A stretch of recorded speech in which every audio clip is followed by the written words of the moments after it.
ఈ దినమున మన యొక్క వాక్య ధ్యానము నిమిత్తమై అపోస్తులుడైన పౌలు కొరింథీ సంఘానికి రాసినటువంటి పత్రిక 15వ అధ్యాయము 12, 13, 14 వాక్యాలు మనం చదువుకుందాం. క్రీస్తు మృతులలో నుండి లేపబడి ఉన్నాడని ప్రకటింపబడుచు ఉండగా మీలో కొందరు మృతుల పునరుత్థానము లేదని ఎట్లు చెప్పుచున్నారు? మృతుల పునరుద్ధానము లేని ఎడల క్రీస్తు కూడా లేపబడి ఉండలేదు. మరియు క్రీస్తు లేపబడి ఉండని ఎడల మేము చేయు ప్రకటన వ్యర్థమే, మీ విశ్వాసమును వ్యర్థమే. తలలు వంచని చిన్న ప్రార్థన చేసుకుందాం. మహోన్నతుడా, జీవాధిపతి, కనికర స్వరూపుడా, కృపగలిగిన రక్షక, మీకు స్తోత్ర. అయ్యా, చదవబడిన వాక్యం మీది ప్రభా. నీ పక్షాన్ని నిలబడుతున్న దాసుడను నేను, నీ వాడనే. వినడానికి ఆసక్తి కలిగి ప్రభా, నీ మందిరానికి వచ్చిన బిడ్డలు కూడా నీ వారే. మేమంతా నీ తోటలో ఉన్నామయ్యా. మాట్లాడే దేవుడవు, సర్వశక్తి గలవాడవు నాన్న. అయ్యా, ఇదిగో ప్రభా, నీ మాట మా బ్రతుకులను మారుస్తుంది, మా జీవితాలను కడుతుంది, నీ రాకడ కొరకు సిద్ధపరుస్తుంది. కాబట్టి నీ మాట వినగలిగే కృప మాకు దయచేయండి తండ్రి. వ్యతిరేకముగా ఆటంకంగా పనిచేస్తున్న ప్రతి విధమైన అల్లరి, అంధకార, దురాత్మ, చీకటి శక్తుల ప్రభావము, కార్యములన్నిటినీ యేసు నామములో బంధిస్తున్నాను ప్రభు. కృపతో మీరు జ్ఞాపకం చేసుకోనమని, చక్కని నడిపింపుని దాసునికి అప్పగించి నీ నామానికి రావలసిన మహిమను పొందుకున్నామని యేసయ్య నామములో ప్రార్థించడి విడిచి పొంది ఉన్నాము తండ్రి. ఆమేన్. హల్లెలూయా, హల్లెలూయా. చదవబడినటువంటి లేఖన భాగములో అపోస్తలుడైన పౌలు కొరింథీ సంఘాన్ని ఉద్దేశించి రాస్తున్నటువంటి మాట ఏంటంటే, క్రీస్తు మృతులలో నుండి లేపబడి ఉన్నాడని ప్రకటింపబడుతూ ఉండగా మీలో కొందరు మృతుల పునరుద్ధానము లేదని ఎట్లు చెప్పుచున్నారు? మృతుల పునరుద్ధానము లేని ఎడల క్రీస్తు కూడా లేపబడి ఉండలేదు. మరియు క్రీస్తు లేపబడి ఉండని ఎడల మేము చేయు ప్రకటన వ్యర్థమే, మీ విశ్వాసము వ్యర్థమే. దేవుని పిల్లలారా, గడిచినటువంటి దినాన దాదాపుగా పోయినటువంటి ఆదివారం నుంచి ఈ వారం వరకు మట్టలాదివారం అని, తర్వాత శుభ శుక్రవారం అనగా గుడ్ ఫ్రైడే అని, ఈరోజు మరలా తిరిగి రెజరక్షన్ సండే అనగా యేసయ్య పునరుద్ధానుడై తిరిగి లేచాడు అని చెప్పి మనం ప్రభుని ఆరాధించుకుంటూ వస్తూ ఉన్నాం. అయితే ఈ ప్రపంచ యావత్తులో కూడా మనం చూస్తున్నట్లుగా యేసుక్రీస్తు వారి యొక్క పునరుద్ధానపు విలువ చాలా శక్తి గలది. అయితే ఈరోజు మనం చదువుకున్నటువంటి లేఖనంలో దేవుని యొక్క పునరుద్ధానమును గురించి కొన్ని మాటలు మనం చదువుకుని ఉన్నాం. యేసుక్రీస్తు వారి శిలువలో లోక పాప పరిహారార్థమై ఆయన మరణించి సమాధి చేయబడి 3వ దినమున అనగా ఈరోజు ఉదయకాల సమయాన తెల్లవారుతూ ఉండగానే ఆయన సజీవునిగా లేచాడని పరిశుద్ధ దేవుని యొక్క బైబిల్ గ్రంథంలో మనం చూస్తూ ఉన్నాం.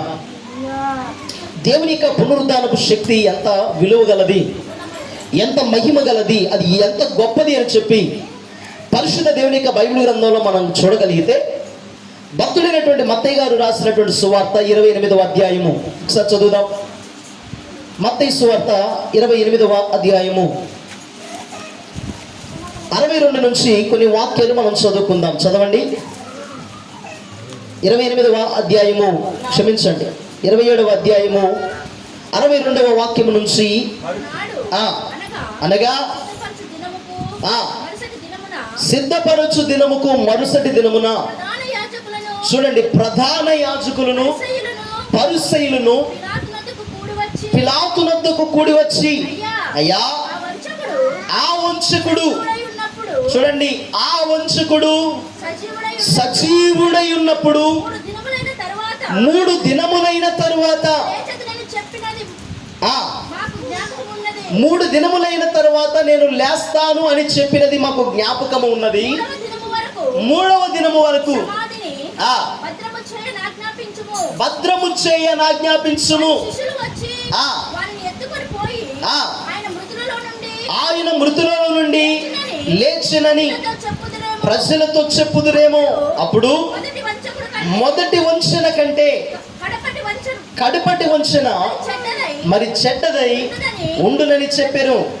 అందుకు పిలాతు, చూడండి, అందుకు పిలాతు కావలి వారు ఉన్నారు కదా, మీరు వెళ్ళి చూడండి, మీ చేతనైనంత మట్టుకు సమాధిని భద్రము చేయమని వారితో చెప్పెను.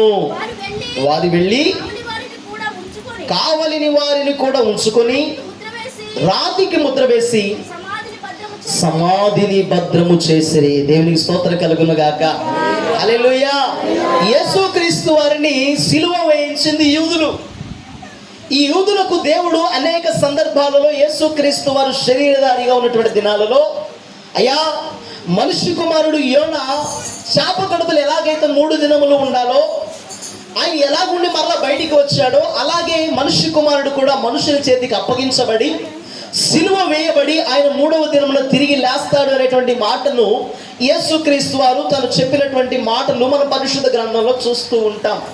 అయితే యేసుక్రీస్తు వారిని సిలువ వేసినటువంటి యూదులు సిలువ వేయబడినటువంటి సమయంలో పలికినటువంటి మాటలు వేరు. ఏమిటి ఆ మాటలు? నువ్వు నిజంగా దేవుని కుమారుడు అయితే, నువ్వు నిజంగా లోకాన్ని రక్షించడానికి వచ్చిన వాడవైతే, నువ్వు ఈ లోకంలో ఉన్న ప్రజలను పాపము నుంచి విడిపించడానికి వచ్చిన వాడవైతే, నిన్ను నీవే రక్షించుకొని మమ్మల్ని కూడా రక్షించరాదా? నీవే మనుష్య కుమారుడివైతే, నీవే దేవుని కుమారుడివైతే నీకెందుకు ఈ సిలువ శ్రమ? నిన్ను నువ్వే కాపాడుకోవచ్చు కదా అని పలికినటువంటి యూదులు, పరిసయ్యులు, సద్దుకయ్యులు అనడానికి బాగానే అన్నారు. చంపడానికి యేసుక్రీస్తు వారిని సిలువ వేసి బాగానే చంపారు. కానీ ఈ సిలువ వేయబడినటువంటి యేసుని అరిమతెయ యోసేపు అనబడినటువంటి ఒక వ్యక్తి పిలాతు దగ్గర పర్మిషన్ తీసుకొని తన కొరకు తొలిపించుకున్నటువంటి రాతి సమాధిలో యేసుక్రీస్తు వారిని నారబట్టలతో చుట్టి భద్రం చేశారు. భద్రం చేసే సమయంలో యేసుక్రీస్తు వారిని గెత్సెమనబడినటువంటి తోటలో నుంచి కూడా యేసయ్యను వెంబడిస్తూనే వస్తున్నారు సైనికులు. సిలువతో ఆగిపోయారంటే ఆగిపోలా. ఎక్కడికి వచ్చారు అంటే సమాధి దగ్గరకు వచ్చారు. సమాధి చేయబడినటువంటి తర్వాత రాయి పెట్టారు. అంతటితో అయిపోయింది అనుకున్నాం, వాళ్ళు వెళ్ళిపోతారు అనుకున్నాం, కానీ వారు వెళ్ళిపోలా. చూడండి దేవుని పిల్లలారా, కొంతమంది చెప్పేటువంటి మాటలకు కొన్ని సందర్భాలలో మాట తప్పుతారు, కొన్ని సందర్భాలలో చెప్పినటువంటి మాట మర్చిపోతారు. కానీ యేసయ్య చెప్పినటువంటి ప్రతి మాట సాక్షాత్తుగా నెరవేర్చబడుతూ వచ్చింది బైబిల్ గ్రంథంలో. దేవునికి స్తోత్రం కలుగును గాక. హల్లెలూయా, హల్లెలూయా. ప్రియమైనటువంటి దేవుని సంగమా, చనిపోయినటువంటి యేసుక్రీస్తు వారిని తీసుకెళ్లి సమాధిలో పెట్టారు, బాగానే ఉంది. కానీ ఇప్పుడు ఏమంటున్నారో తెలుసా? అయ్యా ఓ పిలాతు మహారాజా, సజీవుడైనటువంటి దేవుడు అనబడినటువంటి యేసుక్రీస్తు వారికి ఒక పేరు పెట్టారు. ఏం పేరంటే వంచకుడు. వంచకుడు అంటే అర్థం ఏంటి తెలుసా? మోసగాడు, అబద్ధాలు చెప్పేవాడు, ఇతరులను మభ్యపరిచేవాడు, ఇతరులకు ఒక మాట ఉన్నది చెప్పి లేనిది చెప్పిగా మనుషులందరినీ కూడా వెర్రివారిగా చేసేటువంటి వాడు వంచకుడు. కానీ యేసుక్రీస్తు వారికి సిలువ వేయబడినప్పుడు ఆయన తలపైన ఒక పేరు రాశారు. ఏంటో తెలుసా? యూదుల రాజైన యేసు, నజరేయుడైన యేసు అని నేరం రాశారంట. హల్లెలూయా. ఒకవేళ దొంగ ఉన్నాడు అనుకోండి, దొంగకి ఏమని రాస్తారు? వీడు దొంగ అని రాస్తారు. వ్యభిచారినారు అనుకోండి, వీడు వ్యభిచార కేసు చేత పట్టబడ్డాడు కాబట్టి వీడు వ్యభిచారి అని కేసు రాస్తారు. కానీ యేసయ్యకి ఏమి రాశారు తెలుసా? ఈయన యూదుల రాజైన నజరేయుడైన యేసు అని రాశారు. దేవునికి స్తోత్రం కలుగును గాక. చెప్పకయే చెప్తున్నటువంటి మాట ఏంటంటే, ఈయన రాజు, ఈయన పరిపాలకుడు, ఈయన నాయకుడు, లోకమందంతటికి ఈయనే ఒక రక్షకుడు అని చెప్పి చెప్పకయే చెప్తూ ఆయన పైన రాసినటువంటి నేరం ఏంటంటే ఈయన యూదుల రాజు అని రాశారండి. దేవునికి స్తోత్రం కలుగును గాక. పిలాతు రాజు అంటాడు, అయ్యా నీవన్నట్టుగా నీవు యూదుల రాజువేనా అని అడిగితే ఆయన అన్నాడు, నీవన్నట్లే నేను యూదులకు రాజునే. అయితే నీ రాజ్యం అంటే రాజ్యం నా రాజ్యం కాదు, నా రాజ్యం ప్రత్యేకమైన రాజ్యం. దేవునికి స్తోత్రం కలుగును గాక.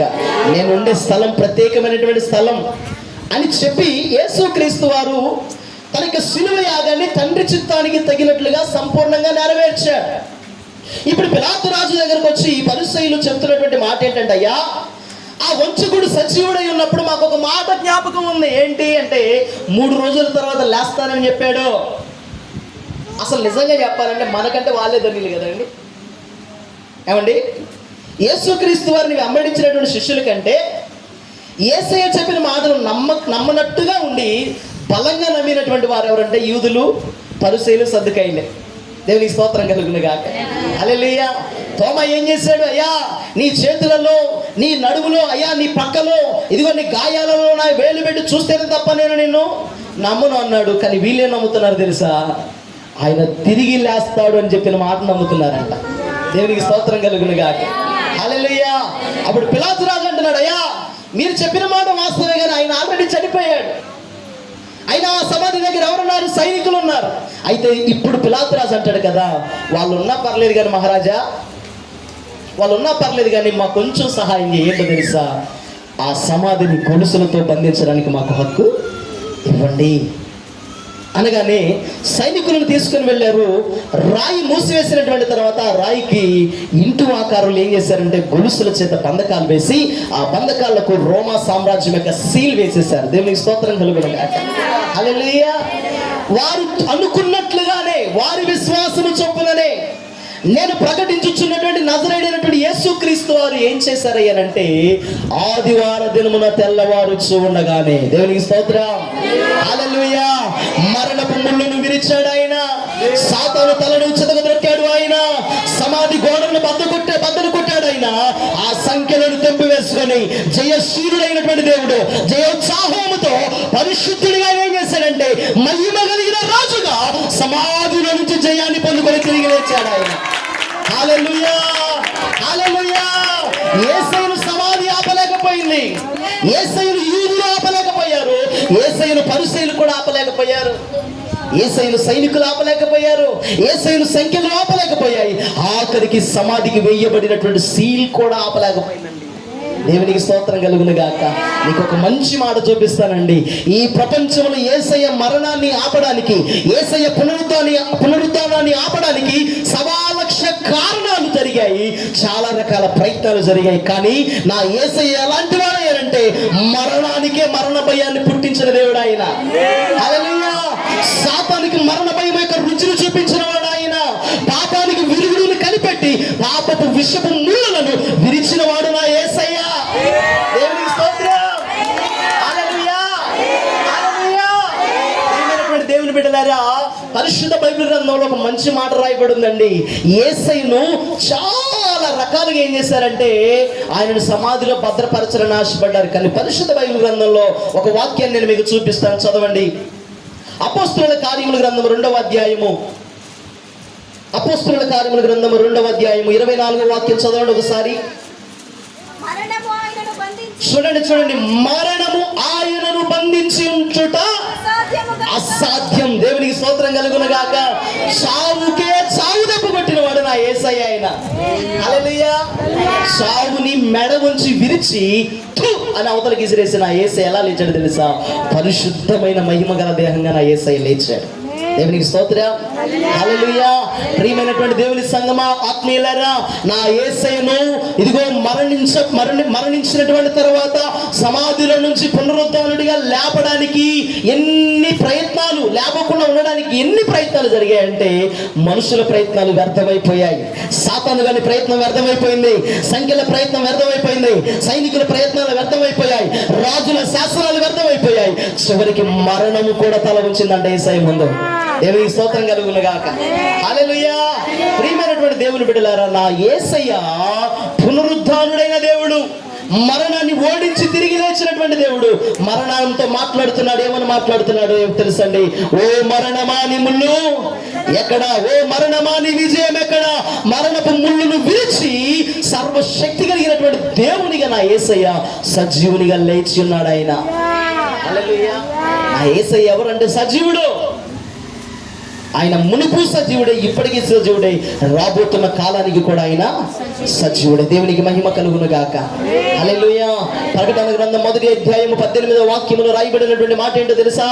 ఒకసారి చదువుదాం. దేవుని యొక్క వాక్యం చదవండి. ప్రకటన గ్రంథం 1వ అధ్యాయము 18వ వాక్యాన్ని మనం చదువుదాం. నేను మొదటి వాడను, కడపటి వాడను, జీవించువాడను. చూడండి, మృతుడనైతిని గాని ఇదిగో యుగ యుగములు సజీవుడై ఉన్నాను. దేవునికి స్తోత్రం కలుగును గాక. హల్లెలూయా. యుగ యుగములు సజీవుడై ఉన్న దేవుడు, మనం ఆరాధించుచున్నటువంటి పరిశుద్ధుడైన యేసయ్య. దేవుని పిల్లలారా, ఈరోజు మనం చదువుకున్నటువంటి లేఖన భాగంలో నుంచి క్రైస్తవ సమాజానికి ఒక ప్రాముఖ్యమైనటువంటి ఒక మెట్టు ఉంది. యేసయ్యను మనం నమ్మడానికి ఆధారం ఏంటి మనకి అంటే అద్భుతం కాదు. యేసయ్య నిజమైన దేవుడు అని నమ్మడానికి ఆశ్చర్య కార్యాలు కాదు. యేసయ్య నిజమైన దేవుడు, ఆయన సజీవుడు, ఆరాధనకు యోగ్యుడని నమ్మడానికి మన దగ్గర ఉన్నటువంటి ఆధారాలు ఏంటి? స్వస్థత కార్యాలు కాదు.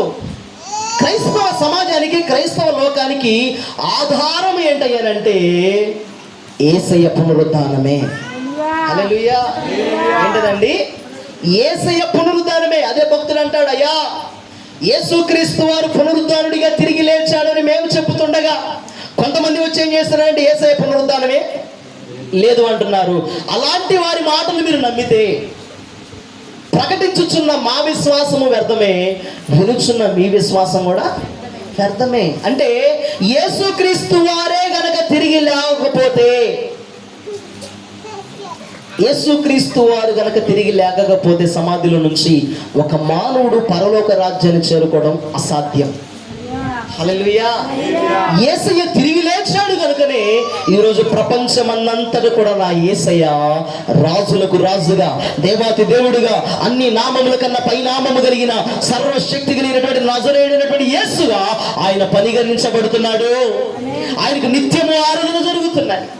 దేవునికి స్తోత్రం. హల్లెలూయా. దేవుని పిల్లలారా, మీకు అర్థం అవడానికి కొన్ని మాటలు నేను చెప్పాలని ఆశపడుతున్నాను. మానవ ప్రపంచంలో ఎన్నో గొప్ప గొప్ప వింతలు, ఎన్నో గొప్ప గొప్ప ఆశ్చర్యాలు మన కళ్ళారా మనం చూస్తూ ఉంటాం. అయితే ఈరోజు మనం నేర్చుకునేటువంటి అంశం ఏంటయ్యానంటే యేసుక్రీస్తు వారి యొక్క పునరుద్ధానము మర్మాన్ని మనం నేర్చుకుంటున్నాం. దేన్ని? యేసుక్రీస్తు వారి యొక్క పునరుద్ధానపు మర్మం. అంటే లోకంలో చాలా మంది గనులుగా పుట్టినటువంటి వారు ఉన్నారు. లోకంలో యేసుక్రీస్తు వారి లాగా చాలా అద్భుతాలు చేసినటువంటి వారు కూడా ఉన్నారు. దాన ధర్మాలు చేశారు, ఆశ్చర్య కార్యాలు చేశారు. ఏమండి, నేనే దేవుణ్ణి అని చెప్పుకోవడానికి చాలా రకాల ప్రయత్నాలు చేశారు వాళ్ళు. దేవునికి స్తోత్రం కలుగును గాక. హల్లెలూయా. అమ్మ తిరగమాకండి పిల్లలారా, కొడతాం మిమ్మల్ని. ఇట్రా కూర్చో.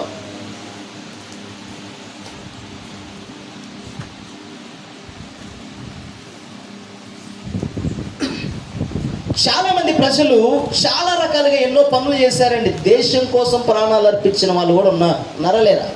బోర్డర్లోనికి వెళితే చాలామంది ప్రజలు మనకు బిఎస్ఎఫ్ వాళ్ళని, తర్వాత అక్కడ ఉన్నటువంటి సైనిక దళాలందరూ కూడా ఏం చేస్తారంటే నా దేశం కోసం నేను ప్రాణాలు అర్పిస్తానన్నా.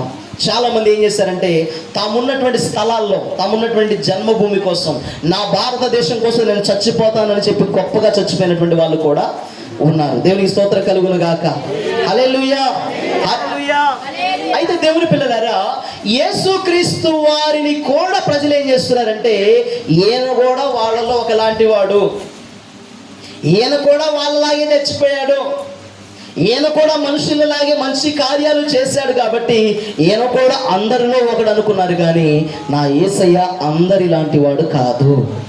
దేవునికి స్తోత్రం కలుగును గాక. హల్లెలూయా. అందరితో కలిసిపోయేవాడు కాదు ఆయన. ఆయన మరణానికి ప్రపంచంలో చనిపోయినటువంటి ప్రజల యొక్క గొప్ప గొప్ప యోగులు, మునులు, బాబాలు, స్వామీజీలు, గురూజీలు అందరికంటే కూడా గొప్పవాడు నా యేసయ్య. దేవునికి స్తోత్రం కలుగును గాక. హల్లెలూయా. ఎందుకు నా యేసయ్య గొప్పవాడు అని అంటే, దేవుని పిల్లలారా మీకు అర్థం అవడానికి కొన్ని మాటలు నేను చెప్తాను వినండి. యేసుక్రీస్తు వారు సిలువలో మరణించడము సువార్త కాదండి. చాలా మంది అనుకుంటారు యేసయ్య మన కొరకు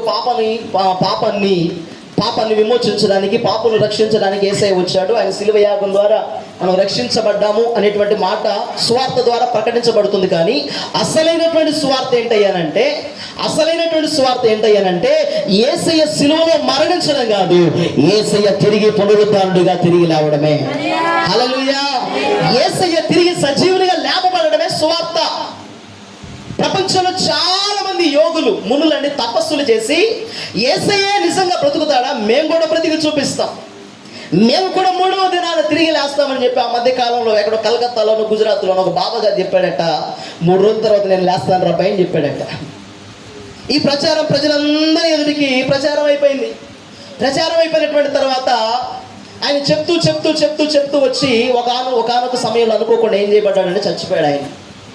ఇప్పుడు శిష్యులందరూ ఆయన వెంబడించేటువంటి వారు ఉంటారు కదా, వాళ్ళందరూ కూడా ఏం చేశారంటే ఒక ఐస్ బాక్స్ తీసుకొచ్చి స్వామీజీ గారిని వారి యొక్క మంటపంలో పెట్టి, ఇక ప్రజలందరూ కూడా చుట్టూ కూర్చుంటే వారి మధ్యలో శిష్యులందరూ కూర్చొని ఇక మేళతాళాలు పెట్టుకున్నారంట. దేనికి? భజన చేయడానికి. ఏమని? సాధులే లే సాధు సాధులే. ఒకరోజు పాడారట. ఎన్ని రోజులు పాడారు? ఒకరోజు పాడారట. రే, మన బాబా గారు చెప్పారు, మన స్వామీజీ గారు చెప్పారు, 3వ రోజు ఆయన లేస్తానన్నాడు, యేసయ్య కంటే నేను గొప్పవాణ్ణి అని చెప్పాలనుకుంటున్నాడు ఆయన. కాబట్టి మనం ఏం చేద్దామండి, ఈ శవాన్ని భద్రంగా దాచిపెడదామని చెప్పి మొదటి రోజు నుంచి మొదలు పెట్టారట. ఒకరోజు గడిచిపోయింది. విస్తారమైన ప్రజలు వచ్చారట అండి. చాలా మంది ప్రజలు వస్తే మొట్టమొదటి రోజు భజన చేయటం మొదలు పెట్టారట. మొదటి రోజు అయిపోయింది, 2వ రోజు అయిపోయింది, 3వ రోజు పొద్దుపొడి నుంచి చూస్తున్నారంట అందరూ. ఏమని? లేస్తాను అన్నాడు కదా అని. పొద్దున్న నుంచి సాయంత్రం 5 దాకా చూస్తూనే ఉన్నారట. ఆయన లేవలేదట అండి. పక్కన ఉన్నాడు అన్నాడంట, అసలు నిజంగా లేస్తాడా అన్నారంట. హల్లెలూయా. నిజంగా లేస్తాడా అని చెప్పి అన్న మాట వాళ్ళ చెవులు ఏళ్ళ చెవులు పడేసరికి 3 రోజులు అయిన తర్వాత 4వ రోజు నుంచి ఏమైపోతుంది, బాడీ డీకంపోజ్ అయిపోయేసరికి ఏం చేశారంటే, రే ఏం లేచేది లేదు సచ్చేది లేదు కానీ పోయినరా దేశపోయి పాతి పెడదాం అనుకున్నారు. దేవునికి స్తోత్రం కలుగును కాక. చాలా మంది చెప్పారు యేసయ్యలాగా తిరిగి లేస్తామని. చాలా మంది చెప్పారు నేను కూడా యేసయ్యలాగా దేవుణ్ణి అవుతానని. చాలా మంది అన్నారు నేను కూడా అద్భుత ఆశ్చర్య కార్యాలు యేసయ్యలాగా చేస్తాను అన్నారు. కానీ వీటన్నిటిలో ప్రజలందరూ కూడా చాలా రకాలుగా స్వామీజీలుగా పరిగణించబడ్డారు. దేవుని పిల్లలారా, మీకు అర్థం అవడానికి ఒక మాట చెప్తా. ఈ ప్రపంచంలో కొన్నింటిని సాధించాలంటే కొన్ని పరీక్షలు ఎదుర్కోవాలి. 10వ తరగతి పాస్ కావాలంటే ఏం చేయాలి చెప్పాలమ్మా? పరీక్ష రాయాలి. పోలీస్ ట్రైనింగ్లో పాస్ అవ్వాలంటే వాడు ఈవెంట్స్ అన్ని కొట్టాలి, ఎగ్జామ్స్ రాయాలి, క్వాలిఫై అవ్వాలి. డాక్టర్ అవ్వాలంటే MBBS చదవాలి. MBBS 4 years అయిన తర్వాత రిటర్న్ టెస్ట్లో ఆ టెస్ట్లన్నీ రాసి ఎగ్జామ్స్ అన్నింటిలో క్వాలిఫై అవుతాడు, MBBS అవుతాడు. పొలిటీషియన్ అవ్వాలంటే ఏ చదువు అక్కర్లా, 10వ తరగతి ఫెయిల్ అయినా నాయకుడు అవ్వచ్చు. అంతేనంటారా? 10వ తరగతి ఫెయిల్ అయినా పాస్ అవ్వచ్చు. అంటే దేవుని పిల్లలారా, పోలీస్ అవ్వడానికి కావాలని ఆలోచన కోరుకోవడం మంచిదే, డాక్టర్ కావాలని కోరుకోవడం మంచిదే, కలెక్టర్ కావాలి అనుకోవడం మంచిదే, ఇంజనీర్ కావాలనుకోవడం మంచిదే, నాయకుడు కావాలనుకోవడం కూడా మంచిదే. కానీ దేవుడు కావాలని అనుకోకూడదు. హల్లెలూయా. ఎవరు కావాలనుకోకూడదు?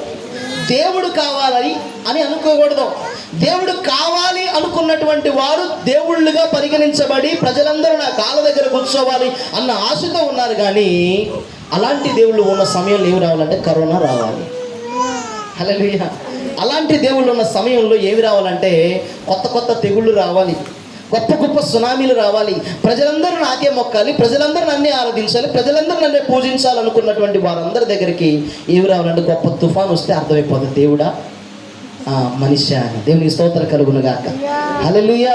కానీ నా యేసయ్య ఎలాంటి వాడయ్యానంటే, నా యేసయ్య తిరిగి లేస్తుంటేనే భూకంపం వచ్చిందట. హల్లెలూయా. నా యేసయ్య తిరిగి లేస్తుంటేనే మూయబడి ఉన్న సమాధులు యేసయ్య దేహముతో పడుకొని లేచాయి. దేవునికి స్తోత్రం కలుగును గాక. హల్లెలూయా. దేవుని పిల్లలారా, దేవుడు కావాలి అనుకునేటువంటి వారికి కూడా కొన్ని పరీక్షలు ఉంటాయి. ఆ పరీక్షలలో నెగ్గగలిగి నిల్చున్నటువంటి వాడే నిజమైనటువంటి దేవుడు. దేవునికి స్తోత్రం కలుగును గాక. ఆమేన్. హల్లెలూయా. హల్లెలూయా. దేవుని పిల్లలారా, చాలా మంది ఏమనుకుంటున్నారంటే ఈ ప్రపంచంలో మానవుని యొక్క జన్మకు ఇక మరొక జన్మ లేదనుకునేటువంటి వారు కొంతమంది అయితే, కొంతమంది ఏమనుకుంటారు తెలుసా, ప్రపంచంలో మానవులందరికీ ఇక్కడే మళ్ళీ ఇంకో జన్మలో పుడతారు అనుకుంటారు. కొంతమంది ఏమనుకుంటారంటే మానవుడు పుట్టినా ఇక్కడే, సచ్చినా ఇక్కడే, కష్టాలైన ఇక్కడే, సుఖాలైన ఇక్కడే, నరకమైన ఇక్కడే అనుకుంటారు. దేవునికి మహిమ కలుగును గాక. హల్లెలూయా. కానీ దేవుని పిల్లలారా, మనం అనుకున్నట్లుగా మన జీవితాల్లో కష్టాలు మనకు వస్తే ఇక్కడ నరకం అని అనుకుంటారు ప్రజలు. కానీ నరకం అది కాదు.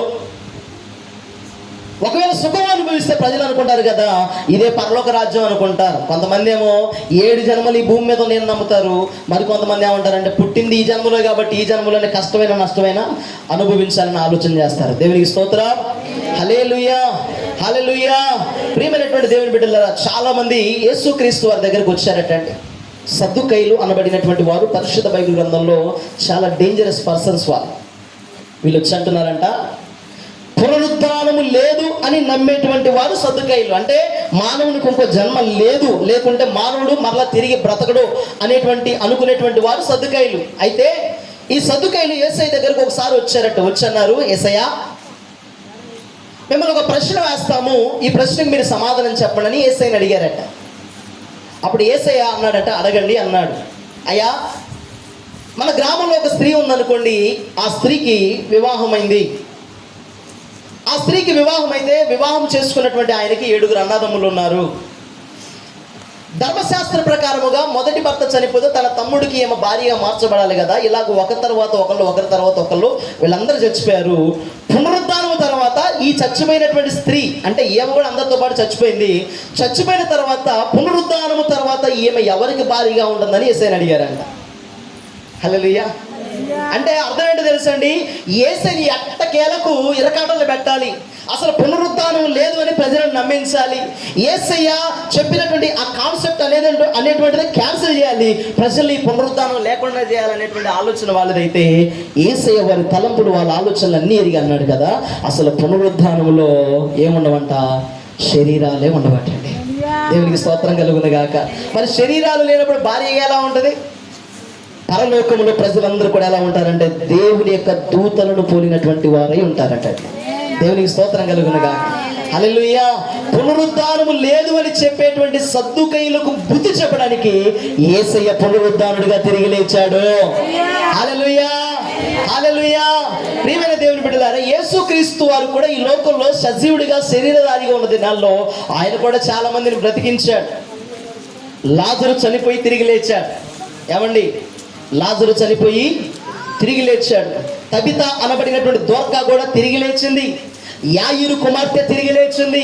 ఏమండి, శతాధిపతి అయినటువంటి కుమారుడు ఆయన కూడా తిరిగి లేచాడు. ఇలాగ మన బైబిల్ గ్రంథంలో చూసుకుంటూ పోతే అపోస్తలుడైనటువంటి పౌలు గారు, ఆయన కూడా ఐతుకు అనబడినటువంటి వ్యక్తిని కిటికీలో నుంచి జారి పడితే మరలా వెళ్ళి ప్రాణాన్ని రప్పించగలిగాడు. దేవునికి స్తోత్రం కలుగును గాక. హల్లెలూయా. అలాగూ దేవుని సంగమా, వాళ్ళైతే అందరూ కూడా చనిపోయి బ్రతికారు. మరి వారికి యేసయ్యకు తేడా ఏంటి? యేసయ్యను మనం ఎందుకు దేవునిగా నమ్మాలి? వారికి వీరికి ఉన్నటువంటి వ్యత్యాసం ఏంటయ్యానంటే, లాజరు చనిపోయాడు కానీ తిరిగి లేచాడు, మరలా చచ్చిపోయాడు ఆయన. హల్లెలూయా. దోర్కా తిరిగి లేచింది, మరలా చచ్చిపోయింది. కానీ నా యేసయ్య ఎలాంటి వాడయ్యానంటే, ఒకసారి ప్రాణం పెట్టి తిరిగి లేచాడా, ఇక ఎన్నడూ ఇక చనిపోయినటువంటి మహిమ దేహాన్ని పొందుకున్నాడు ఆయన. హల్లెలూయా. ఆయన మహిమ కలిగిన దేవుడు, ఆయన శక్తి కలిగినటువంటి ప్రభువు కనుక మరణము నుంచి ఆయన చీల్చుకొని ఎలాగూ లేచాడంటే, అరుణోదయమున ఉదయించు సూర్యుని వలె ఆయన తిరిగి సజీవులుగా లేపపడ్డాడు. దేవునికి స్తోత్రం. హల్లెలూయా, హల్లెలూయా. దేవుని పిల్లలారా, ఎందుకు యేసయ్య మన జీవితంలో ఇలాంటి కార్యాలు చేయాల్సి వచ్చిందంటే, పరిశుద్ధ బైబిల్ గ్రంథంలో నుంచి కొన్ని మాటలు మనం చదువుకుందాం. అపోస్తలుల కార్యముల గ్రంథం, క్షమించండి, రోమీయులకు రాసినటువంటి పత్రిక 1వ అధ్యాయము 5, 6, 7 వాక్యాలలో నుంచి కొన్ని మాటలు మనం చదువుకుందాం. చదవండి. రోమీయులకు రాసిన పత్రిక 1వ అధ్యాయము, దానిలోనే కలిసిపోయి ఉంటుంది, భయపడమాకండి. యేసుక్రీస్తు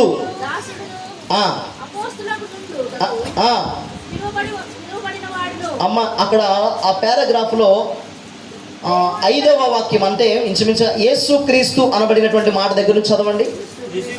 యేసుక్రీస్తు శరీరమును బట్టి దావీదు సంతానముగాను మృతులలో నుండి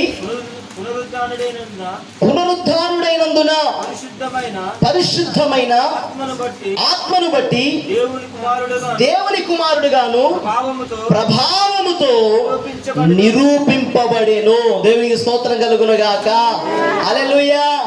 యేసయ్య ఏ ఆత్మను బట్టి ఆయన తిరిగి లేచాడంటే, పరిశుద్ధమైన ఆత్మ. ఏ ఆత్మ? పరిశుద్ధమైన ఆత్మ. యేసుక్రీస్తు వారి ఈ లోకంలోనికి ఆయన శరీరధారిగా వచ్చినప్పుడు ఆయన పరిశుద్ధునిగా పుట్టాడు.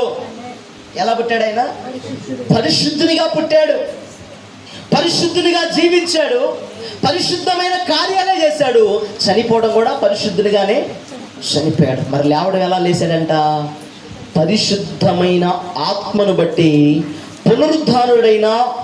పునరుద్ధానుడైనందున పరిశుద్ధమైన ఆత్మను బట్టి దేవుని కుమారుడుగాను ప్రభావముతో నిరూపింపబడెను. దేవునికి స్తోత్రం.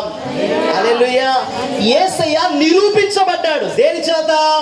మృతి చేత, మరణం చేత, పునరుద్ధానము చేత. ఆయన ఎలా లేపబడ్డాడంటే ప్రభావముతో లేపబడ్డాడు. హల్లెలూయా. నిరూపించబడ్డం అంటే ఏంటండి? రుజువు చేయబడ్డం. యేసయ్య గనక ఈరోజు రుజువు చేయబడి ఉండకపోతే, యేసయ్య గనక సమాధిలో నుంచి తిరిగి లేవకపోతే, దేవుని పిల్లలారా, ఈరోజు తాగుబోతులు మార్చబడేవారా? చెప్పండి అమ్మా. ఈరోజు వ్యభిచారులు తమ వ్యభిచారాన్ని మానుకునేవారా? దొంగలు తమ యొక్క దొంగతనపు హత్యలను మానుకొనగలిగేవారా?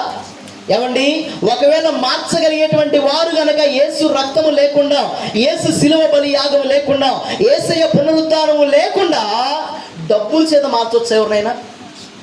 చెప్పండి అమ్మా. మార్చగలుగుతామా? డబ్బులతో మార్చగలుగుతాం. బాయ్, నీకు 10,000 ఇస్తారా ఈరోజు నుంచి తాగుడు మానేరంటే మానేస్తాడా? చెప్పండి అమ్మా. నీకు ₹1,00,000 ఇస్తా ఈరోజు నుంచి టీవీ సీరియల్ మానేయండి, మానేస్తారా? అంటే చాలా మంది అంటారు యేసయ్య శిష్యులు క్రైస్తవులట డబ్బులు ఇచ్చి క్రైస్తవులు మతం మారుస్తున్నారంట. డబ్బులు ఇచ్చి ఒకవేళ మారిస్తే ఆ డబ్బులు అయిపోగానే నువ్వు ఇంకో మతానికి వెళ్ళిపోతావు. కానీ యేసయ్య ఏం మారుస్తాడంటే లోపల ఉన్న పాపపు స్వభావాన్ని మారుస్తాడు ఆయన. హల్లెలూయా. ఆయన రక్తము బలియాగముగా మార్చబడింది కనుక ఒక పాపిని తన పాపముల నుంచి బయటికి రప్పించగలిగింది. యేసయ్య పునరుద్ధానము కొరకు మనమే సాక్షులమయ్యాము. దేవునికి మహిమ కలుగును గాక. హల్లెలూయా. యేసయ్య పునరుద్ధానుడిగా లేపబడ్డాడు అంటే అర్థం ఏంటంటే ఆయన ఆత్మ ఎలాంటి ఆత్మట? పరిశుద్ధమైనటువంటి ఆత్మ. దేవునికి స్తోత్రం. హల్లెలూయా. హల్లెలూయా.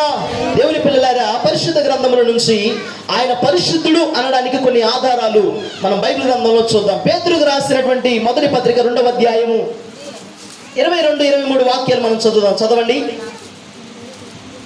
పేతురుకు రాసినటువంటి మొదటి పత్రిక 2వ అధ్యాయం 22-23 వాక్యాలు చదవండి. మీరు చూడండి, మీరు క్షయబీజము నుండి కాక దేవుని వాక్యము మూలముగా అక్షయ బీజము నుండి పుట్టింపబడిన వారు. ఒక్క నిమిషం అమ్మా. చూడండి అండి. ఆయన ఆత్మ పరిశుద్ధంగా పునరుద్ధానాన్ని పొందుకొని సమాధిలో నుంచి తిరిగి లేవడానికి మొట్టమొదటి రుజువు ఏంటయ్యానంటే ఏం చేయలేదంట? ఆయన పాపము చేయలేదు. ఆయన నోట ఏ కపటము కూడా కనబడలేదు. హల్లెలూయా. ఆయన నోట ఏ పాపము లేదు, ఆయన పాపము చేయలేదు కనుక ఆయన ఆత్మ ఏ ఆత్మ? పరిశుద్ధమైన ఆత్మ. దేవునికి స్తోత్రం కలుగును గాక. పరిశుద్ధులకు మాత్రమే పునరుద్ధానం కలుగుద్ది, పాపాత్ములకు కలగదు. రక్షణ లేని వారికి పునరుద్ధానం కలగదు. యేసయ్య దేవుని నిజ రక్షకునిగా అంగీకరించిన వారికి పునరుద్ధానం కలగదు. 2వ వాక్యం చదువుదాం. చూడండి అమ్మా. యోహాను రాసినటువంటి మొదటి పత్రిక 3వ అధ్యాయము 5వ వాక్యం చదవండి ఒకసారి. అటువలే పూర్వము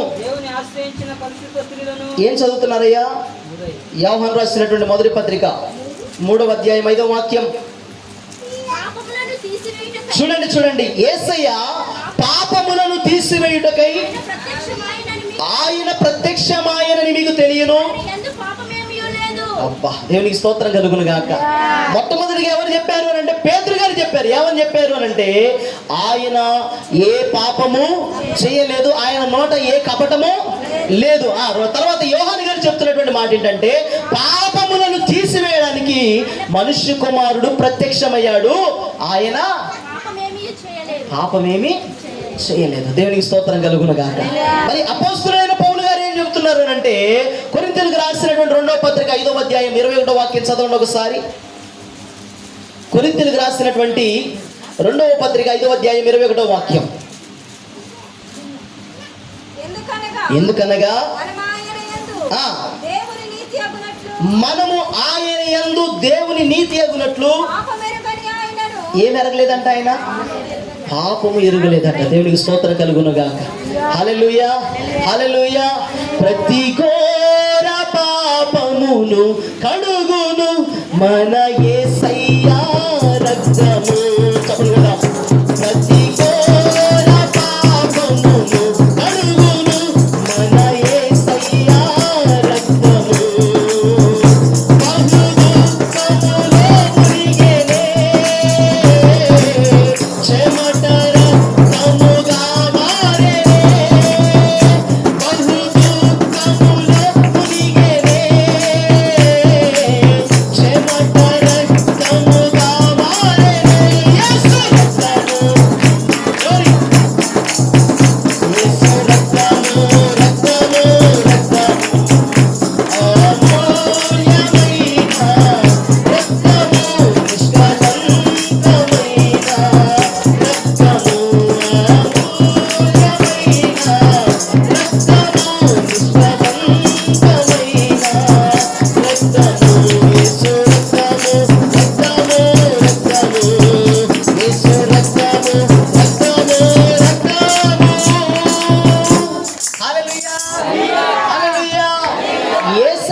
అంటే పరిశుద్ధమైన ఆత్మ. అంటే ఆయన డిఎన్ఏలో ఏం లేదంటే పాపము లేదు. దేవుని స్తోత్రం కలుగునగా. మనము పుట్టుకతో పాపులము, జీవిస్తూ పాపులము, చచ్చిపోయిన తర్వాత కూడా పాపులమే. కానీ యేసయ్య రక్తంలో ఏం లేదట, పాపము లేదు. ఆయన పాపము చేయలేదు. అసలు ఆయన పాపం అంటే ఏంటో ఎరగలేదట. హల్లెలూయా. అంత పరిశుద్ధుడై ఉన్న దేవుడు కాబట్టే ఆయన సమాధిని ఓడించి తిరిగి లేపబడ్డాడు ఆయన. హల్లెలూయా. అందుకే ఆయన పునరుద్ధారుడైన యేసు, పునరుద్ధారుడైన యేసు ఆయన. దేవునికి స్తోత్రం కలుగును గాక. హల్లెలూయా. ప్రియమైనటువంటి ఆత్మీయ సంగమా, దేవుని పిల్లలారా, ఈరోజు ప్రభువు నీతో నాతో మాట్లాడుతున్నటువంటి మాట ఏంటంటే, ఆయన పరిశుద్ధమైన ఆత్మను బట్టి ఆయన తిరిగి సజీవునిగా లేపబడ్డాడు. ఎందుకు లేపబడ్డాడో తెలుసా? యేసుక్రీస్తు వారు ఎందుకు ఈ లోకములో మన దగ్గరికి వచ్చి మన కొరకు శిలువ రక్తాన్ని కార్చి మన కొరకు బలిగా మారి ఎందుకు పునరుద్ధారుడై తిరిగి లేచాడు అంటే, పరిశుద్ధ బైబిల్ గ్రంథంలో ఒక మాట రాయబడి ఉంది. ప్రకటన గ్రంథం 3వ అధ్యాయము 21వ వాక్యాన్ని మనం చదువుదాం. చదవండి. ప్రకటన గ్రంథం 3వ అధ్యాయం 20వ వాక్యం చదవండి. ఇదిగో నేను తలుపు వద్ద నిలుచుండి తట్టుచున్నాను. ఎవడైనను నా స్వరము విని తలుపు తీసిన యెడల నేను అతని యొద్దకు వచ్చి అతనితో నేనును నాతో కూడా అతడును భోజనము చేయుదుము. చూడండి, నేను జయించి నా తండ్రితో కూడా ఆయన సింహాసనం వద్ద కూర్చుండి ఉన్న ప్రకారము జయించు వానిని నాతో కూడా కూర్చుండనిచ్చేదను. హల్లెలూయా. యేసయ్య ఏం చేశాడంట? జయాన్ని పొందుకున్నాడు. ఎక్కడెక్కడ జయాన్ని పొందాడు? ఆయన పాపములో జయాన్ని పొందాడు, లోకములో జయాన్ని పొందాడు, సాతాను పైన జయాన్ని పొందాడు, మరణము పైన కూడా జయాన్ని పొందాడు. ఇప్పుడు ఏం పొందుకున్నాడంట? ఆయన సింహాసనము పొందుకున్నాడు. దేవునికి స్తోత్రం కలుగునుగా. హల్లెలూయా. మనందరికీ కూడా కావాల్సింది ఏంటి అంటే సింహాసనం. ఏం కావాలి మనకి? సింహాసనం. ఎందుకు ఆయన చనిపోవాల్సి వచ్చింది? ఎందుకు ఆయన పునరుద్ధారుడిగా తిరిగి లేవాల్సి వచ్చిందంటే, అసలు కథ అంతా ఎక్కడ ఉన్నది అంటే ఈ సింహాసనం దగ్గరే ఉన్నది. ఎక్కడ ఉంది? సింహాసనం దగ్గరే ఉన్నది.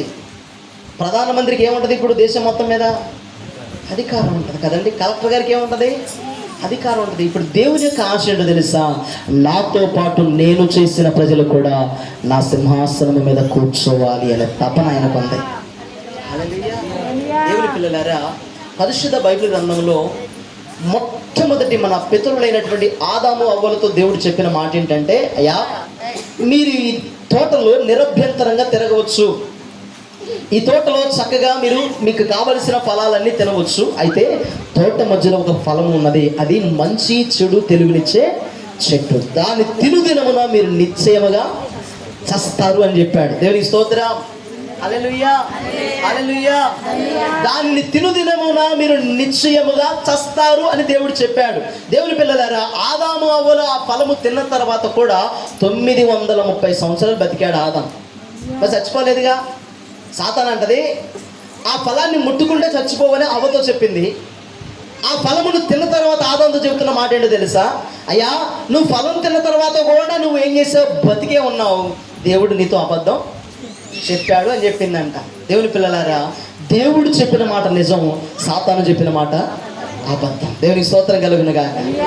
పండు తిను దినమున నిశ్చయముగా, అంటే తిన్న మరుసటి క్షణమే నువ్వు చచ్చిపోతావు అన్నాడు. అంటే శారీరకంగా బ్రతికే ఉన్నాడు కానీ ఆత్మీయంగా చచ్చిపోయాడు.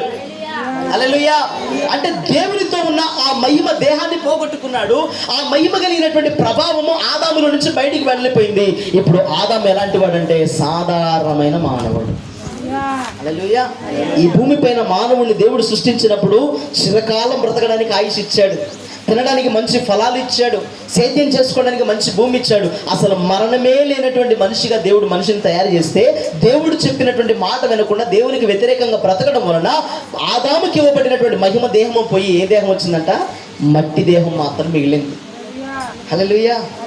దేవుని పిల్లలారా, ఇక్కడ మీకు అర్థమవడానికి ఒక మంచి మాట చెప్తా, జాగ్రత్తగా వినండి. ఈ మానవుణ్ణి పరలోక రాజ్యంలో చేర్చాలన్న కోరిక యేసుక్రీస్తు వారిది. అయితే పరలోకంలో కూడా అక్కడ ఉన్నటువంటి దేవదూతలు అందరూ కూడా దేని చుట్టూ తిరుగుతున్నారంటే సింహాసనాసీనుడై ఉన్న దేవుని వైపే తిరుగుతున్నారు. దేవుని స్తోత్రం కలుగును గాక. సింహాసనం మధ్యలో ఉంది. సింహాసనం చుట్టూ 29 పెద్దలు ఉన్నారు. సింహాసనం చుట్టూ కెరూబులు ఉన్నారు. సింహాసనం చుట్టూ పరలోకంలో ఉన్న వేవేల కొలది దేవదూతలు అందరూ కూడా ఉన్నారు. హల్లెలూయా. అయితే దేవుని పిల్లలారా, ఈ దూతల మధ్యలో కూడా నా ప్రభు అయిన యేసుక్రీస్తు వారు ఉన్నారు. యేసుక్రీస్తు వారిని కుమారుడిగా యేసయ్య పరలోక రాజ్యంలో చెప్పలా, దూతలలాగా ఈయన కూడా ఒక దూతగా చెప్పాడు. అందుకే పాత నిబంధన గ్రంథాలు ఎక్కడికి వెళ్ళినా యెహోవా దూత అనబడినటువంటి మాట కనపడుతుంది. ఎక్కడైతే యెహోవా దూత అనబడినటువంటి మాట కనపడుతుందో అక్కడ యేసుక్రీస్తు అని పేరు పెట్టుకోవాలి మనం. దేవుని స్తోత్రం కలుగును గాక. హల్లెలూయా. సింహాసనమును అధిష్ఠించాలి అని అంటే కొన్ని పరీక్షలు గెలవాలి. సింహాసనం మీద కూర్చోవాలి అంటే ప్రధానమంత్రికి ఓట్లు పడాలి. ఏమండి, సింహాసనం మీద కూర్చోవాలంటే కలెక్టర్ ఒక పరీక్ష రాయాలి. మరి పరలోక రాజ్యంలో యేసయ్య సింహాసనమును ఆయన ఎక్కాలి అంటే ఆ సింహాసనం పైన ఉండి ఆయన మనకు నాయకుడిగా ఉండాలంటే ఆయన ఏం దాటాలో తెలుసా? మరణాన్ని దాటుకుంటూ వెళ్ళాలి ఆయన. దేవునికి స్తోత్రం కలుగును గాక. దేవుని ప్రణాళిక చాలా పెద్దదండి. దేవుని ఆలోచనలు చాలా ఉన్నతమైనవి. అయితే ఆ పరలోక రాజ్యంలో ఉన్నటువంటి దేవదూతలు అందరితో పాటు దేవుడు యేసుక్రీస్తు వారు కూడా ఏం చేస్తున్నారంటే దేవదూతలు అందరితో పాటు కలిసి ఉంటున్నాడు. తండ్రి దగ్గరికి వెళ్ళాలంటే గబాలను పరిగెత్తుకొని పోయి తండ్రి మీద కూర్చుంటున్నాడు. మీరు చెప్పండి, ఇక్కడ కూర్చున్న పిల్లలందరికంటే ఒకవేళ నాకే కనుక కొడుకుంటే వాక్య జీవితుల మధ్యలో వచ్చిన కూర్చుంటే మీకు ఏమనిపిస్తుంది? అయ్యగారు కొడుకు కాబట్టి అదే మా పిల్లగాళ్ళని ఇది కూర్చొని ఎత్తడా అని అంటారా అనరా? చెప్పండి, అంతే అంటారు కదా. ఇప్పుడు పరలోకంలో ఉన్నటువంటి దేవదూతలందరికీ కూడా ఏం కలిగిందంటే అసూయ కలిగింది. ఏంటి? మాతో పాటు ఉంటున్నాడు, మాతో పాటు తిరుగుతున్నాడు, మరలా వెళ్ళి ఎక్కడ కూర్చున్నాడు? తండ్రి అయిన దేవుని యొక్క సింహాసనం మీద కూర్చుంటున్నాడంటే అప్పుడు దేవదూతలలో ఉన్నటువంటి ప్రధాన దూత ఆశ ఏంటంట? యేసయ్య సింహాసనం కంటే ఎక్కువ ఎత్తులు నా సింహాసనం కట్టుకోవాలనుకున్నదంట. దేవుని పిల్లలారా గమనించండి. అక్కడ ఆలోచన కలిగి ఉన్నటువంటి సాతానేమో భూమి మీద పడిపోతే దేవుని చేతుల చేత మట్టితో చేయబడినటువంటి మానవుని దేవుడు సింహాసనం పైన కూర్చోబెట్టాలనుకున్నాడు. దేవుని స్తోత్రం కలుగును గాక. ఆదాము పోగొట్టుకున్నటువంటి మహిమ, ఆ మహిమను తిరిగి సంపాదించడానికి యేసయ్య శరీరధారిగా ఈ లోకంలో జన్మించాడు. దేవునికి మహిమ కలుగును గాక.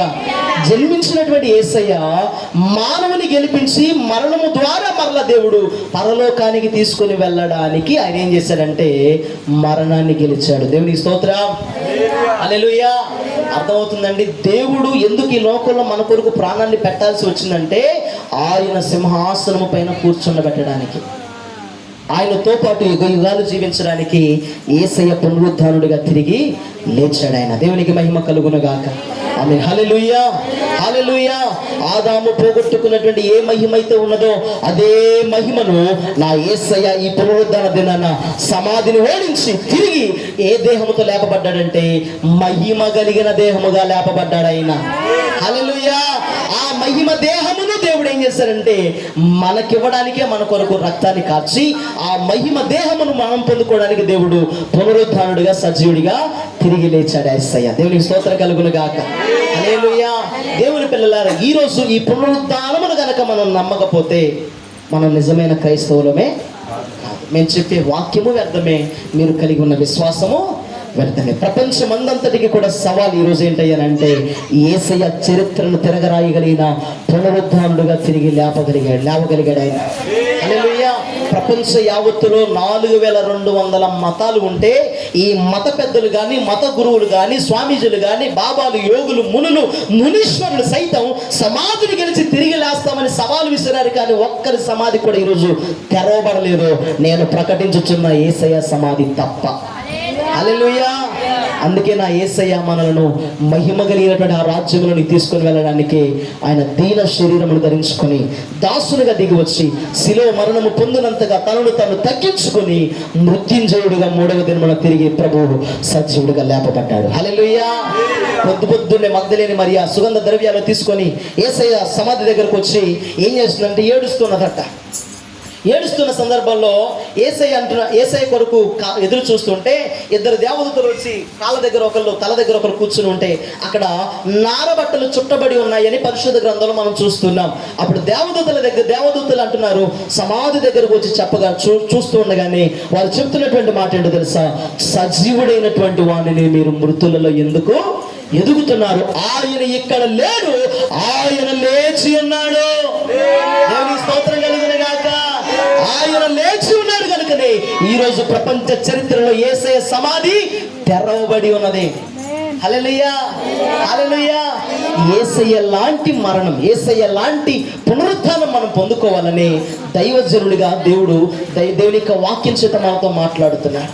అపోస్తలుడైన పౌలు అంటాడు, ఏ విధము చేతనైనా మృతుల పునరుద్ధానం యొక్క బలము ఎలాంటిదో నేను తెలుసుకోవాలని నాకున్నటువంటి సమస్తాన్ని కూడా పెంటగా ఎంచుకొని నష్టపరుచుకొని గురు యొద్దకే పరిగెత్తుచున్నాను అంటాడు అపోస్తలుడైన పౌలు ఫిలిప్పీ సంఘానికి రాసినటువంటి పత్రికలో. దేవునికి మహిమ కలుగును గాక. పునరుద్ధాన బలము అంటే ఏంటో తెలుసండి? పునరుద్ధాన బలం అంటే ఏంటి? నీ సమాధి కూడా యేసయ్యలాగా తెరవబడడం. అందరి ఎముకలలాగా నీ ఎముకలు సమాధిలో కుళ్ళిపోవడం కాదు. యేసయ్య ఏ మహిమ దేహాన్ని పొందుకున్నాడో అదే మహిమ దేహముతో నువ్వు తిరిగి లేపబడడం. దేవునికి స్తోత్రం కలుగును గాక. ఈ మహిమ దేహాన్ని పొందుకోవడానికి మానవులకు కొన్ని అడ్డులు ఉన్నాయి, కొన్ని ఆటంకాలు ఉన్నాయి. కొంతమందికి వ్యభిచారం, కొంతమందికి తాగుడు, కొంతమందికి గుట్కాలు, కొంతమందికి సిగరెట్లు, కొంతమందికి పాపపు బీచం, కొంతమందికి కొంతమందికి మోసం, కొంతమందికి చెడు అలవాట్లు ఉండడం వల్ల ఈ మహిమ దేహాన్ని పొందుకోవడానికి కావలసిన అర్హత పొందుకోలేకపోతున్నారు. యేసయ్యను నిజదేవుడిగా నువ్వు అంగీకరించి హృదయంలో నా రక్షకుడు నా ప్రభువు అని చెప్పి ఆయన హృదయపూర్వకంగా విశ్వసించి నా బ్రతుకుని యేసయ్యలో నేను మార్చుకుంటున్నానని చెప్పి ఆయన ఎప్పుడైతే నువ్వు నమ్ముతావో, ఎప్పుడైతే నమ్మి బాప్తిస్మము పొందుతావో అప్పుడు నీకు పునరుద్ధాన బలాన్ని పొందుకోవడానికి దేవుడు అధికారాన్ని ఇచ్చినట్లు. హల్లెలూయా, హల్లెలూయా. యేసయ్య చెప్తున్నటువంటి మాట ఏంటో తెలుసండి? తెస్సలోనికీయులకు రాసినటువంటి మొదటి పత్రిక 4వ అధ్యాయము 15, 16, 17 వాక్యాలు చదవండి.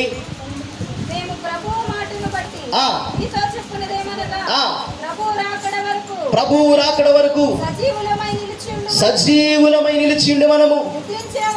చూడండి, నిద్రించిన వారి కంటే ముందుగా ఆయన సన్నిధిని మనం చేరము. ఆర్భాటముతోను ప్రధాన దూత శబ్దముతోను దేవుని బోరతోను పరలోకము నుండి ప్రభువు దిగి వచ్చును. చూడండి, ఎవరందుండి? క్రీస్తులో చనిపోయి క్రీస్తును కలిగి ఉండి మృతులైనటువంటి వారు మొదట లేపబడతారు. హల్లెలూయా. యేసయ్య కడబోర ధ్వని వినగానే యేసయ్య స్వరము సంగమా లెగో వెళ్ళిపోదాం అని చెప్పి దేవుడు పిలవగానే ఈ సమాధిలో కుళ్ళిపోతున్నటువంటి శరీరానికి దేవుడు మహిమను ఆపాదిస్తారు. హల్లెలూయా. ఈ మహిమ దేహాన్ని పొందుకొని ఆ రాజు అయినటువంటి ప్రభువుకు ఆ పరలోక రాజ్యములోనికి మనం అందరం కూడా జయహో జయహో జయహో హోసన్నా యేసు కుమారునికి మహిమ ఘనత ప్రభావం అని చెప్పుకుంటూ యేసయ్య పరలోకపు వేగానికి ఆయన మన కొరకు సిద్ధపరిచిన ఆ దేశంలోనికి అనగా ఆ పరలోక రాజ్యంలోనికి మహిమ దేహముతో మనం అందరము వెళ్ళుదుము గాక. ఆమేన్, హల్లెలూయా. ఆ పరలోక రాజ్యంలోనికి వెళ్ళడానికి దేవుడు ఏ శరీరాన్ని పొందుకున్నాడు? మహిమ శరీరాన్ని పొందుకున్నాడు. ఎక్కడికి వెళ్ళడానికి? సింహాసనంపైకి వెళ్ళడానికి. దేవునికి స్తోత్రం కలుగును గాక. హల్లెలూయా. అందుకే భక్తులు యేసన్న గారు ఒక పాట రాశారు కదా, అత్యున్నత సింహాసనముపై ఆసీనుడా దేవదూతలు ఆరాధించు పరిశుద్ధుడా యేసయ్యా నా నిలువెల్ల నిండి ఉన్నావు. నా మనసారని సన్నిధిలో సాగిలపడి నమస్కారము చేసెదా, సాగిలపడి నమస్కారము చేసెదా. నా మనసారని సన్నిధిలో సాగిలపడి నమస్కారము చేసెదా, సాగిలపడి నమస్కారము చేసెదా. హల్లెలూయా. ఎక్కడున్నాడంటే ఈయన అత్యున్నతమైన సింహాసనమందు దేవుడు ఆసీనుడై ఉన్నాడు. దేవదూతలు పరిశుద్ధుడు పరిశుద్ధుడు పరిశుద్ధుడు అని గాన ప్రతిగానముల చేత నా యేసయ్యను కొనియాడుతున్నటువంటి ఆ పరలోక రాజ్యములోనికి దేవుడు మనం తీసుకొని వెళ్ళాలని ఆశపడుతున్నాడు. హల్లెలూయా. నాతో ఒక మాట చెప్తానండి. కాళ్ళతో నడుచుకుంటూ పోయేవాడికి సైకిల్ కనబడితే ఏమనుకుంటాడు? చెప్పండి అమ్మా. సైకిల్ మీద పోయేవాడు బైక్ అనుకుంటాడు. బైక్ మీద పోయేవాడు కారు మీద పోయేవాడు. అబ్బా హల్లెలూయా. విమానంలో పోవడానికి అంత ఆశ కలిగి ఉండి అసలు విమానం లేకుండా ఏ వాహనం లేకుండా మేఘాన్ని వాహనం చేసుకుని వెళ్ళిపోతే అది ఎంత బాగుంటుంది. హల్లెలూయా. పరిశుద్ధాత్మ దేవుడే మనకు మేఘం. ఆ పరిశుద్ధాత్మ దేవుడు గాలి రెక్కల పైన మనల్ని అలాగూ తీసుకొని పరలోక రాజ్యానికి వెళ్ళాలి అని ఎంతమంది అనుకుంటున్నారు? వామ్మో, ఇక్కడ చాలామంది ఉన్నారు అనుకుంటున్నారు. హల్లెలూయా. ఇటుక బట్టీల ఎండకి చెమట గార్చుకొని ఇటుకలు కొయ్యాలని, మిరపకాయలకు పోయి మిరపకాయలు తొడియాలి, ఎండలో తీయాలని, కేజీ 50 రూపాయలు అయితే బాగుండు, కనీసం 10 కేజీలు తీసుకుంటే 500 రూపాయలు వస్తాయని ఆశపడదాం అనుకున్న వాళ్ళందరూ ఏడేమంటారు? అసలు ఇక్కడ ఏ బాధ వద్దు నాకు, నా యేసయ్య రాజ్యంలో కాలు పెట్టడమే. బంగారపు సువర్ణపు వీధులలో సిమెంట్ రోడ్లు బంగారంతో పోసిన పరలోక రాజ్యంలోనికి వెళ్ళాలని ఎంతమంది అనుకుంటున్నారు? హల్లెలూయా. ఏ రోడ్డు అట మంది? బంగారపు వీధి. దేవునికి స్తోత్రం కలుగునుగా. ప్రియమైనటువంటి దేవుని బిడ్డలారా, యేసయ్య ఈ లోకంలోనికి పరిశుద్ధునిగా వచ్చి జన్మించారు, పరిశుద్ధునిగా జీవించారు. పాపము లేనివాడిగా బ్రతికి పాపము లేనటువంటి వాడిగా శిలువ యాగం చేశాడు. శిలువ యాగం చేసిన దేవుడు 3 దినములు సమాధిలో ఉండి 3వ దినమున తిరిగి పునరుద్ధానుడై సజీవునిగా లేపబడ్డాడు. లేపబడినటువంటి దేవుడు 45 రోజులు ఈ లోకంలో ప్రజలందరికీ తాను ప్రత్యక్షపరుచుకొని పరలోకానికి 500 మంది ప్రజలు చూస్తుండగా ఒలివల అనబడినటువంటి కొండ పైన ఆయన పరలోకానికి ఆరోహణుడై వెళ్ళిపోయాడు. వెళుతూ ఏం తీసుకెళ్ళాడు తెలుసండి? ఏం తీసుకెళ్ళాడు ఆయన? ప్రకటన గ్రంథం 1వ అధ్యాయం 18వ వాక్యం ఒకసారి చదవండి చివరిగా. ప్రకటన గ్రంథం 1వ అధ్యాయం 18వ వాక్యం. నేను మొదటి వాడను, కడపటి వాడను, జీవించువాడను, మృతుడనైతిని గాని ఇదిగో యుగ యుగములు సజీవుడనై ఉన్నాను. మరియు చూడండి, ఈ మాట బాగా గుర్తుపెట్టుకోండి. మనం యేసయ్యను ఎందుకు నమ్ముకోవాలి, యేసయ్య ద్వారా మనకు కలిగేటువంటి ప్రయోజనం ఏంటి అనేటువంటిది ఈ పరిశుద్ధ గ్రంథంలో ఈ మాటలో దేవుడు రహస్యంగా రాసి పెట్టాడు. మొత్తం చెప్పు. మరియు మరణము యొక్కయు పాతాళము యొక్కయు ఎవరి దగ్గర ఉన్నాయంట? హల్లెలూయా. ఏంటి? మరణము యొక్కయు పాతాళము యొక్కయు తాళపు చెవులు ఎవరి చేతిలో ఉన్నాయంట? యేసయ్య చేతిలో ఉన్నాయి. దేవునికి స్తోత్రం కలుగును గాక. నువ్వు నరకానికి వెళ్ళకూడదని, నువ్వు పాతాళంలోనికి వెళ్ళకూడదని యేసయ్య ఏం చేశారంటే సాతాను చేతుల నుంచి ఆ తాళాలు లాగేసుకొని ఈ తాళానికి ఈ యొక్క నరకానికి ఈ పాతాళానికి నేను ముద్ర వేసి దాన్ని బంధించి వేసా, వీళ్ళందరూ నా ప్రజలు అని చెప్పాడు యేసయ్య. హల్లెలూయా, హల్లెలూయా. మరణము యొక్కయు పాతాళము యొక్కయు తాళపు చెవులు ఎవరి చేతిలో ఉన్నాయి? ఇప్పుడు యేసయ్య చేతిలో ఉన్నాయి. నరకానికి వెళ్ళాలంటే మనం ఈ తాళాలను దాటుకొని వెళ్ళాల. దేవునికి స్తోత్రం. యేసయ్య ఎంత మంచి దేవుడు అండి. నిన్ను ఎంతగా ప్రేమిస్తే తప్ప సాతానుతో పోరాటం చేశాడు ఆయన. నిన్ను నన్ను ఎంతగా ప్రేమిస్తే మరణాన్ని ఓడించాడు ఆయన. నిన్ను నన్ను ప్రేమిస్తే ఎంతగా ప్రేమిస్తే పరలోక సింహాసనాన్ని విడిచిపెట్టాడు ఆయన. నీ కొరకు తన్ను తాను తగ్గించుకొని శిలువ మరణాన్ని పొంది తిరిగి సజీవునిగా లేపబడ్డాడంటే అర్థం ఏంటో తెలుసా? నేను మరణాన్ని జయించి తిరిగి లేచినట్లుగా మీరు కూడా తిరిగి లేవాలి. హల్లెలూయా. యేసయ్య రక్తములో కడగబడి పాపమును ఒప్పుకొని బాప్తిస్మము పొంది క్రీస్తు రాజ్యం కొరకు కనిపెట్టబడుతూ సంఘములో ఒక బలమైన సంపూర్ణతలోనికి పరిశుద్ధతలోనికి నడిపించబడేటువంటి వారందరికీ పునరుద్ధానము కలుగుద్ది. హల్లెలూయా, హల్లెలూయా. అందుకే ఈరోజు మనం నేర్చుకోవాల్సినటువంటి పాఠం ఏంటంటే యేసయ్య పునరుద్ధానం మర్మం ఏంటంటే పాతాళములో కూడా యేసయ్య వెళ్ళి బయటకు వచ్చాడట. హల్లెలూయా. యేసయ్య ఎప్పుడు చనిపోయారు సిలువలో? చెప్పండి అమ్మా. యేసయ్య సిలువలో ఎప్పుడు మరణించారు? నిన్న మొన్న చెప్పండి మా గుడ్ ఫ్రైడే. ఎప్పుడు? శుక్రవారం. అంతేనా? శుక్రవారం యేసయ్య సిలువలో చనిపోయారు. మరి శనివారం ఎక్కడ ఉన్నారు ఆయన? సమాధిలో లేరు ఆయన. పాతాళంలోనికి వెళ్ళిపోయారు ఆయన. నరకంలోనికి వెళ్ళిపోయారు. దేవునికి స్తోత్రం కలుగును గాక.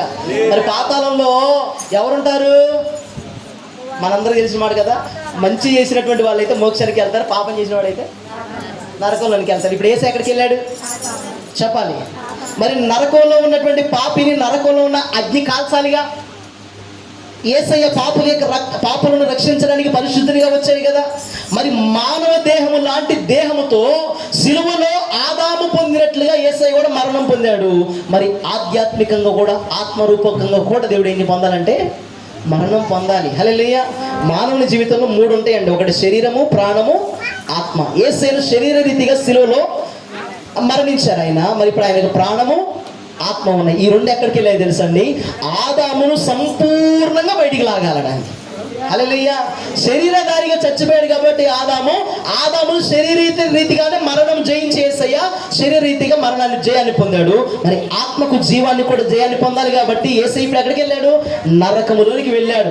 నరకములోనికి వెళ్ళి ఆయన ఏం చేశాడంటే పాత నిబంధన పరిశుద్ధులకు తన్ను తాను ప్రత్యక్షపరుచుకున్నాడు.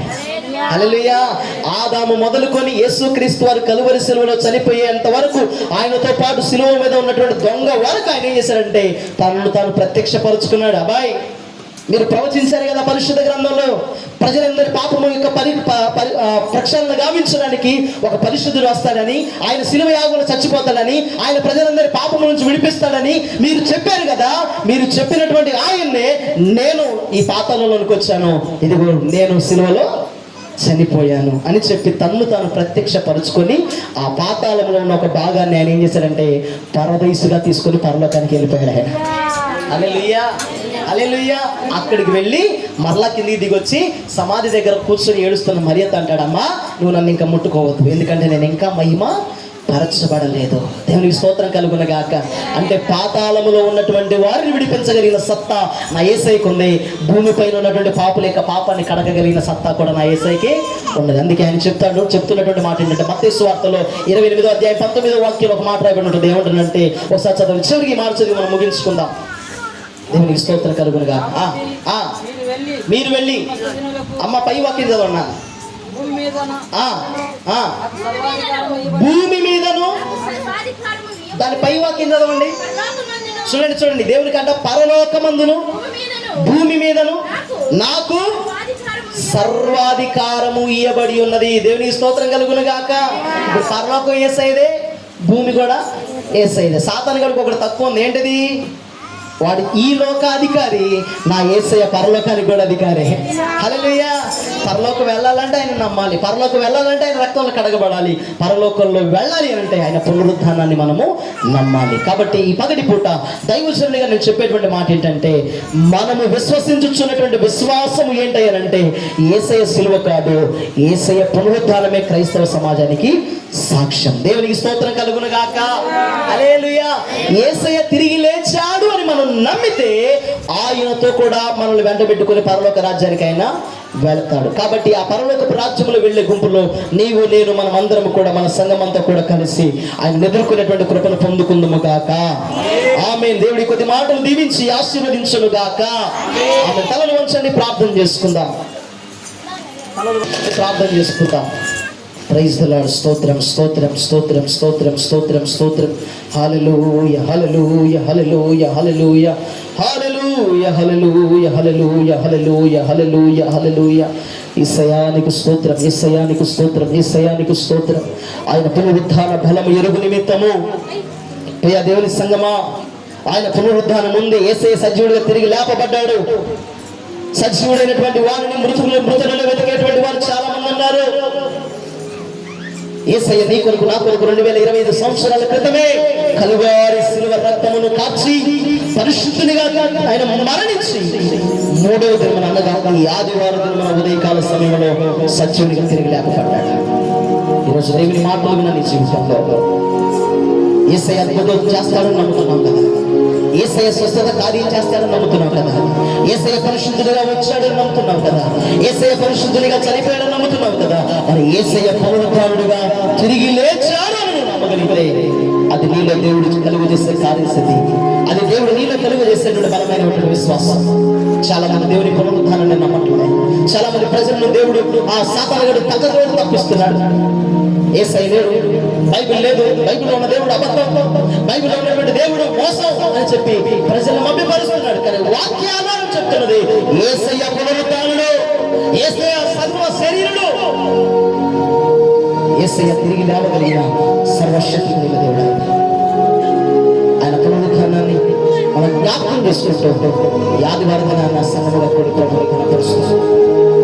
పగడి పుట్ట సేవకులను నన్ను దేవుడు తన సిలువ చేతుల వరకు వచ్చి అందరితో కూడా మాట్లాడిన ప్రతి మాట కొరకు మన రెండు చేతుల పైకి ప్రభుకి స్తోత్రాలు చెల్లించుదాం. స్తోత్రం స్తోత్రం స్తోత్రం స్తోత్రం స్తోత్రం స్తోత్రం స్తోత్రం స్తోత్రం స్తోత్రం స్తోత్రం. వెత్తబడినటువంటి వాక్యం దేవుడు నీరు కంటే ఫలింపజేసే నిరంతరంగా మనందరినీ కూడా ఆశీర్వదించినట్టుగా దేవునికి స్తోత్రాలు చెల్లించుదాం. స్తోత్రం స్తోత్రం. ఈ పునరుద్ధాన ఆరాధన కొడుకను ప్రారంభ స్థుతులు మొదలుకొని పాటల్లో స్తుతి ఆరాధనలో లేఖనాల్లో ప్రతి అంశంలో మనకు తన నామానికి మహిమను పొందుకున్న త్రియేక దేవునికి స్తోత్రాలు చెల్లించుదాం. స్తోత్రం స్తోత్రం స్తోత్రం స్తోత్రం. ఆయన చరణ మరణ పునరుద్ధానపు ఆరోహణములో ఆయన రాకడలో అందరికీ కూడా పాలుపందులు పొందించడానికి సర్వశక్తునిగా సర్వశక్తిమంతునిగా మృతుని గెలిచినటువంటి నజరేయునిగా పరిశుద్ధునిగా తిరిగి లేచినటువంటి సర్వాధికారము కలిగిన దేవునిగా దేవుడు మనందరినీ కూడా స్థిరపరిచి ఆయన రాజ్యంలో ప్రవేశింపజేస్తున్న త్రియేక దేవునికి స్తోత్రాలు చెల్లించుదాం. స్తోత్రం స్తోత్రం స్తోత్రం. పరమ తండ్రి సర్వాధికారి సకల ఆశీర్వాదములకు కారణమవుతుగా ప్రేమ నమ్మకము కలిగిన జీవాధిపతివైన మా పరమ ప్రభువానికి వందనాలు స్తోత్రం. ఈ పగడి పుట్టనైనా ఈ ఆదివారం దినాన పునరుద్ధాన ఆరాధనలో నేను సంఘము మేమంతా కలిసి నేను ఘనపరిచి కృపించినందుకు స్తోత్రాలు ప్రభా. ఇంతవరకు పాటల్లో స్తుతుల్లో స్తుతి ఆరాధనలో లేఖనాల్లో అయ్యాదిగా ప్రభా వాక్య భాగంతో మీరు మాతో నమ్ముకుంటున్నారు. నిజమే మా ప్రభా, నీ పునరుద్ధానమే లేకపోతే క్రైస్తవ సమాజానికి అయ్యా మరొక పెట్టు ఉండేది కాదు. నీ పునరుద్ధానమే లేకపోతే ప్రజలు నిన్ను విశ్వసించేవారు కాదు. నీ పునరుద్ధానమే లేకపోతే ప్రజలు పాపం నుంచి విడిపించబడేటువంటి వారు కాదు. నీ పునరుద్ధానము ద్వారా పరలోకములో సింహాసనాన్ని సంపాదించుకోగలిగారు. కృపించినందుకు నీకు స్తోత్రాలు మా ప్రభువా.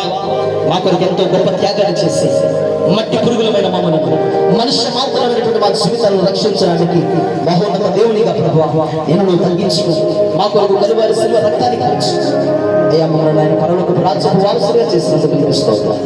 ఈ కోడికి అంతటి ద్వారా మహిమ పొంది ఉన్నారని నమ్మించు దేవా.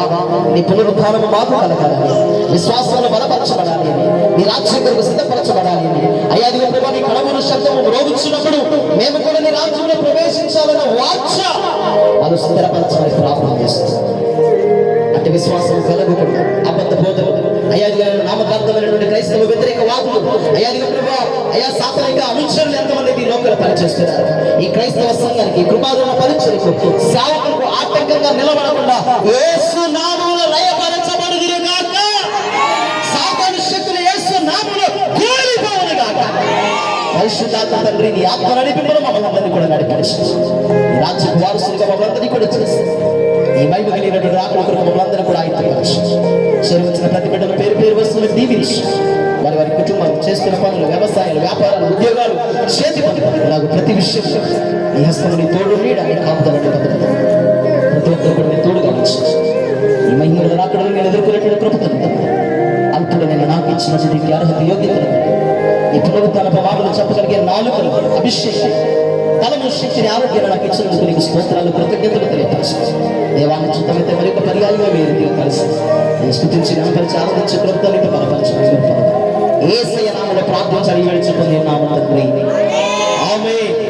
పరమ తండ్రి అయినటువంటి దేవుని యొక్క ప్రేమ, రక్షకుడైనటువంటి యేసుక్రీస్తు వారి యొక్క మహోన్నతమైనటువంటి కృప, పరిశుద్ధాత్మ దేవుని కన్యమైనటువంటి సహవాసం, సన్నిధి, సమాధానం యేసుక్రీస్తు వారి ద్వారా కలిగినటువంటి పునరుద్ధానము ఇప్పుడు నీ ఎల్లప్పుడూ మనకు సకల పరిశుద్ధులకు సావుకులకు కుటుంబాలకు పర్యాప్తం సదాకాలము తోడై నడిపించి ఆశీర్వదించును గాక. ఆమేన్. యేసు రక్తమే జీవం, సిలువ రక్తమే అపవాది క్రియలకంతా నాశనం. ప్రభు యేసు నామమునకే సంపూర్ణ విజయము కలుగును గాక.